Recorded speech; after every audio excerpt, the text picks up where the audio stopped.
Well, hey guys, and welcome into episode 2 of Every Blade of Grass with Cool and Cass. I'm Cassidy Wood alongside Suzie Cool. Suzie, how are you today? I'm good. Excited for episode 2. Let's bring it. Yes, most definitely. Episode 2 on week 2 of this NFL season. And man, did we have a crazy opening week. So many headlines last Sunday. We'll start it with Dak Prescott. He is now the highest paid quarterback in NFL history. Yeah, he surpasses Joe Burrow, Trevor Lawrence, Jordan Love. They had $55 million deals. He has $60 million deal now. I mean, you look at that number and you're like, what do you even spend in a year? What do you spend that money on? Am I right? Yes. Oh, most definitely. And the big question too is he worth all of that? I mean, I think Cowboys fans are hoping that he is. I mean, they definitely want to see the Cowboys as Super Bowl contenders again, like they once were. And so I think there's a big question mark there. Is he worth all of this? And so we'll definitely see that in the weeks to come. Yeah, we're going to see it quite soon, October 6th here at Acrisure. Yes, Cowboys come here to Pittsburgh. Everybody mark your calendars. The number 2 item on the agenda around the NFL, Tyreek Hill. We got to talk about Tyreek Hill. Chaotic driving into the stadium in Miami on Sunday. He gets arrested for a traffic violation. Some of his teammates came out, were trying to help. They also felt like they could have been arrested. So just a very messy situation all in all. Yeah, not the best, not the way that you want to start out your season 2. Does he recover from it? Yeah, he goes on. He has a touchdown in his game. However, just a tough start all around to the season for him. But glad to see him recover come game time. Yes, most definitely. And then third, and probably the biggest talker, even though it happened on Thursday night, we had all of these NFL games throughout the weekend, but people are still talking about it. The Chiefs-Ravens game, the touchdown that got overturned late in the fourth quarter. Talk about a blade of grass, Suzie. Yeah. The fact that touchdown gets called back literally because it was a big toe. If you watch it played back, it was a big toe. And quarterback Patrick Mahomes said Isaiah likely should just wear white cleats. I don't know if white cleats would have made a difference at this point because whenever you watch it back, you can clearly see that his toe was on that line. But, I mean, just by a toe, by a blade of grass, whatever you want to call it. Yeah, and likely went off in that fourth quarter, too. So it is exciting for Ravens fans to see him. But enough about the Ravens, the bad guys, right? We're going to switch gears to the Steelers. The team that everybody around here cares about. Some unfortunate news, punter Cam Johnston is out for the season with that knee injury after the kicking incident. Just a huge loss for the Steelers team because he's such a big guy, not only on special teams, but in that locker room. And everybody was really excited for Johnston to come into this season after kind of struggling at that punter position over the last couple of years. However, they do already have somebody in place that's ready to step up in Corliss Waitman. Yeah, and he's not new to Pittsburgh. I mean, he started here back during that COVID year, and now he's back. A huge upside, too, is he was in Denver in 2022. So he has some recency bias, I guess you could say, or, has a recent experience in Denver that he can hopefully bring to the Steelers team. So hopefully they get their special teams situation figured out. I mentioned to you earlier, too, I want to make this note. It was pretty funny. When Boswell came out to kick that final field goal, Scotty Miller was holding for him, and Tomlin told us on Tuesday that he literally pulled straws. He said, okay, who's ever held before? Scotty Miller said, I did in high school, and he said, great, you're going to go out and do that. So hopefully they can figure all of that out. Obviously, Scotty did a good job, though. Chris Boswell was the man on Sunday. The Steelers do not win that game without Chris Boswell. 6 field goals. He, 3 of them over 50 yards. Yeah. He was 1 yard shy of making NFL history, having the most yards kicked in a game. But I think he should get that because he had that 45-yard punt. So I think he should go down in the record books. But, yeah, I mean, the Steelers would have lost that game without him. And the last time that he did this was actually back in 2015, back in the playoffs. So the fact that he's done this twice in his career, had to help lead his team to a victory just solely off his kicks, it's very impressive, but it also should have the Steelers, kind of be a little bit patient, or not patient, but, take a deep breath while they're out there, while Boswell is out there, right? Yeah, and Boswell, of course, was named AFC Special Teams Player of the Week, deservedly so. He was the man. He was Money Boz, as we all are used to seeing. Big news too, the Steelers did sign Terrell Edmunds. He is now back in Pittsburgh, signed him off of the practice squad. Adding to the depth on the defensive side, but also helping out with special teams. So it was really cool to see him back in Pittsburgh. Yeah, and I think that special teams, what you mentioned, is Tomlin's biggest focus with having Edmunds back in Pittsburgh. And having somebody that knows the systems this late into the season. I mean, yeah, it's only week 2 of the NFL season. However, they've already been through training camp. Week 1 is already underway. Preseason games are over with. You want somebody to come in and be able to immediately adjust to whatever you have going on, and Edmunds can do that. Yeah, 100%. It was actually funny. When the news broke on Tuesday, we were in the cafeteria and we were like, oh my gosh, Terrell Edmunds is back. And as we were saying that, we turned around and there he was. And he was like, what's up, guys? Good to be back. So it is nice to have him back. And I think the feeling is reciprocated. Moving on, other exciting news, Pat Freiermuth, the deal is done.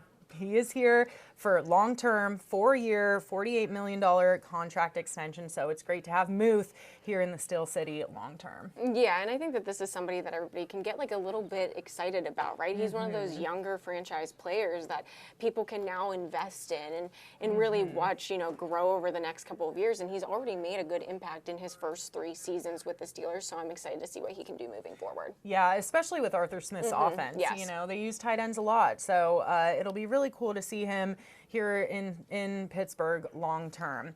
Now the topic that everybody is talking about, our quarterback situation. You guys, I'm getting deja vu. It's like Mason Rudolph and Kenny Pickett all over again, where Kenny was hurt and week by week Tomlin would say, you never give like a solid answer on who is the starting quarterback. Mason, of course, ends up going out there for those final 3 games.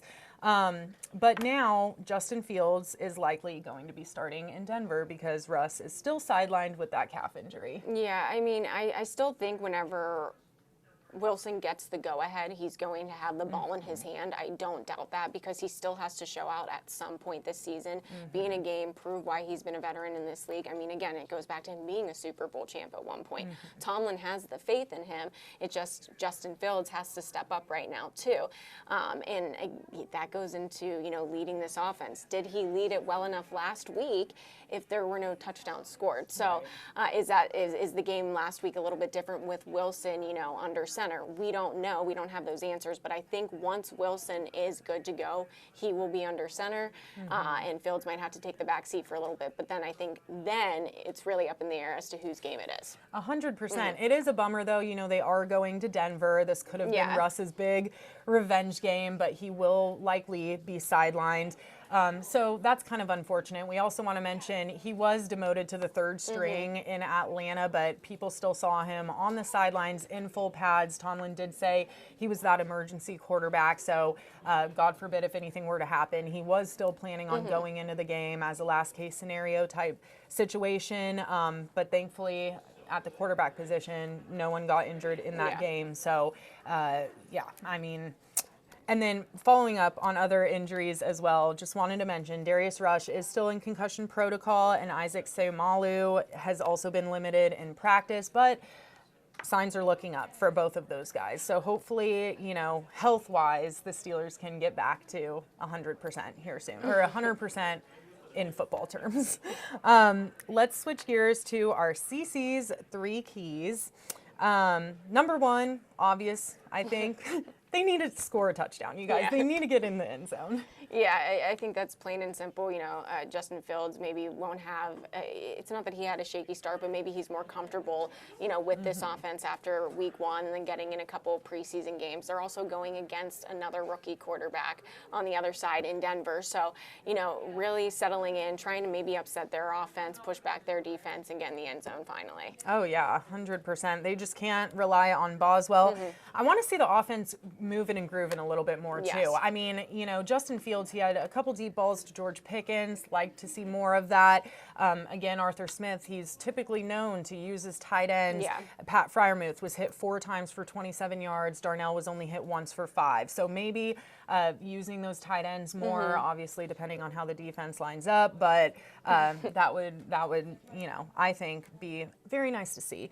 Also, number 2, establishing the run game. Jaylen Warren went 2 for 7. I don't know why we're not putting the ball in Jaylen Warren's hands more. Naj went touched the ball 20 times for 70 yards. Jaylen Warren is a strong runner. He's a solid third down back. I don't know why we're not using him more. And to be able to establish that run game, I think, is going to be key. Yeah, and not just that, but offensive coordinator Arthur Smith, this is a big part of the offense that he wanted to bring to Pittsburgh, right? So why is he not establishing that run game more with his running backs or even with Justin Fields under center right now? You know, why stick to that pass game when you know that's what Russell Wilson can bring with those short 20 to 30-yard passes? Use Justin Fields' legs, right? Yeah. You know, use the run game somehow to try and upset teams or try and catch them off balance. Yeah, 100%. More designed runs for Justin Fields.